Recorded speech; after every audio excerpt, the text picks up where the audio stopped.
Just getting my thoughts out this morning. It's early in the morning. I'm feeling silly. I'm feeling cute. Remember those posts? Feeling cute. Got the coffee my wife made me. She made us this morning. Oh, she's awesome. My wife's awesome. I was so stressed out getting to work because you guys need a little light here. Turn this on. There we go. I was so stressed out before I came to work because I thought my truck wasn't gonna start. I had word that the cargo light was on the whole time last night, and I was like, damn. And then I got this message at 1:30 in the morning. Hey, the cargo light is on, go turn it off, la la la. And I was like, damn. Because I wanted to sleep a few more hours until like 4 o'clock, right? And I was about to get up, and I was like, you know what, screw it, bro. I'm already screwed at this point. It's probably not, it might not start. I'll figure it out when I get there. There's other truckers there that can give me a jump, right? I was like, all right, so I'm gonna try to sleep till 4 o'clock. I tossed and turned till 4 o'clock. I got here to work, and I saw the lights on. I was like, oh shoot, the lights are still on. That gave me hope, because if it drained the battery, the lights would have been off. And these are lights that are on the back of the 18-wheeler. I think they're called cargo lights. I get here, see the lights on, park, put the key in the ignition, and turn the truck. I was like, please start. And then I just turned it. It turned on. I was like, yeah! That's that Gonzalez money right there, baby. Because the owner of the truck, his last name is Gonzalez. And that's that Gonzalez right there, baby. Shout out to my boss there, Mr. Gonzalez. But yeah, so that happened, and I'm like, oh, thank you, Lord. And now I got to get the rest of my day done. I got 2 loads. I got to do 2 trailers loading propane this morning. Both are propane. One's odorized, one's not odorized. And then what else? And then go home to my kids. We were super stressed out yesterday when we got home from work, both my wife and I.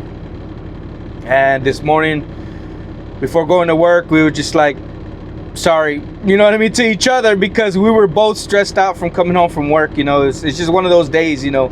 You have those days, and sometimes you try to, it's hard, because when your spouse is the only person you see most times, we have to have a level of restraint to ourselves sometimes, because they're the only ones that we see all the time, you know.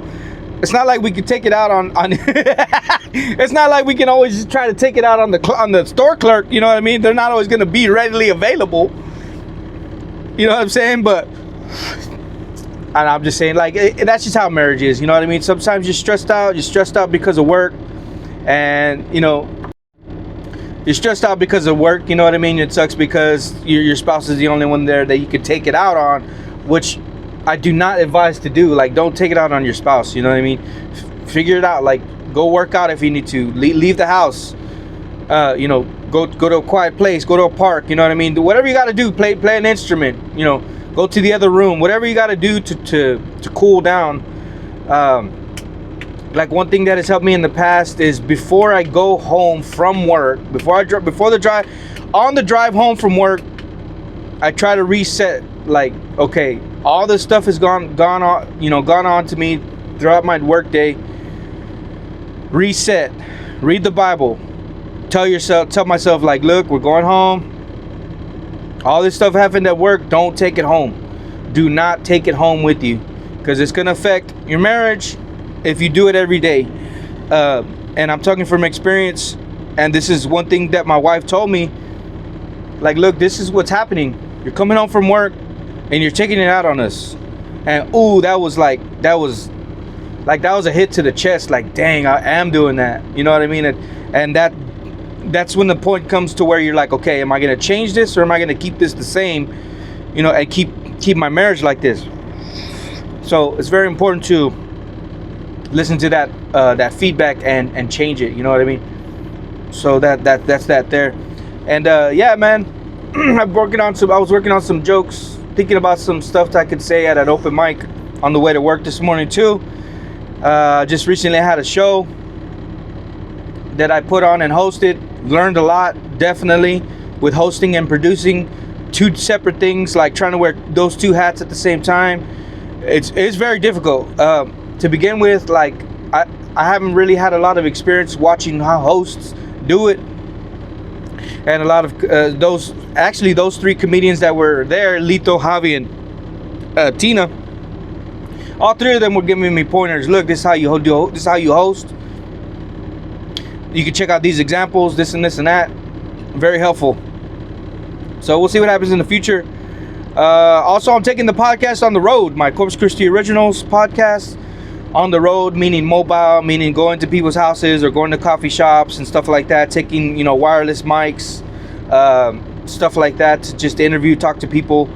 It's called, I think it's called Corpus and Coffee Edition. That's what I called the last two. So, because obviously I'm trying to find places where you can drink a cup of coffee. Or that's the interview number 2. I had a cup of coffee, but there wasn't coffee in there. I had a Red Bull in there. So I had to keep with brand consistency on doing that. But yeah, looking forward to talking about myself at open mic. I was researching why people laugh, and it was called like benign theory or something or other. Basically, like, you could think of it like when somebody is getting tickled, right? They're laughing because the person that's touching them to make them laugh, they're fearful of them, that they can hurt them, but they know that the person is not going to hurt them. That's why they laugh, because you touch them in a spot that's sensitive. You know what I mean? Like, if I touch myself, I know that I'm not going to hurt. You know what I mean? There's a difference. When you touch somebody, like my kids, when I go to tickle them, like, I'm this big galoot, this big old dude, right? And my kids are like super, like a third size of me. You know what I mean? And when I go to tickle them, they laugh. You know what I mean? Because they know that I'm scary, but at the same time, they know that I won't hurt them. That's kind of the benign theory, or what it's called, benign something. But you can check that out. But I was looking that up. I was like, oh shoot, that makes a lot of sense, because I'm thinking about stage presence. You know what I mean? A lot of people say that I have stage presence. So when I go on the stage, I'm trying to figure out what they see, or even not even on stage, like just like walking around normally, like at work, at my job, in public and stuff like that. I notice that people are intimidated by me because I'm a big person. My wife always tells me, she's like, dude, she's like, you can F somebody up right now if you really wanted to, which I could, you know what I mean? But I choose to be a gentleman, you know what I mean? So I found that I have to display that on stage at the onset, because I noticed the people that know me and have heard my jokes and know that I'm that type of person, they're smiling like almost the whole time when I'm up there on stage, right?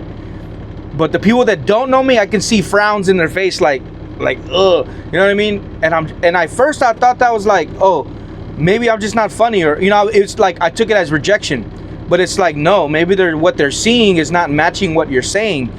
So I have to like address that at the onset, which I've been doing that for years, like even middle school and elementary school, where they would make fun of me, right?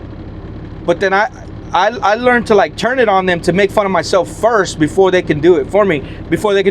So it would take like flip it on them, like, oh, you're gonna make fun of this? I already know. Here you go. What are you gonna do now? You know what I mean? It totally changed it on them. So I need to figure out how to do that on stage, and also with knowing that that's the thing, and not putting myself down in front of people, because I don't want to become the victim. I want to become the person who knows himself, if that makes sense. So anyways, thanks a lot, you guys. That's my little spiel for this morning, and we'll see you guys next time. Bye.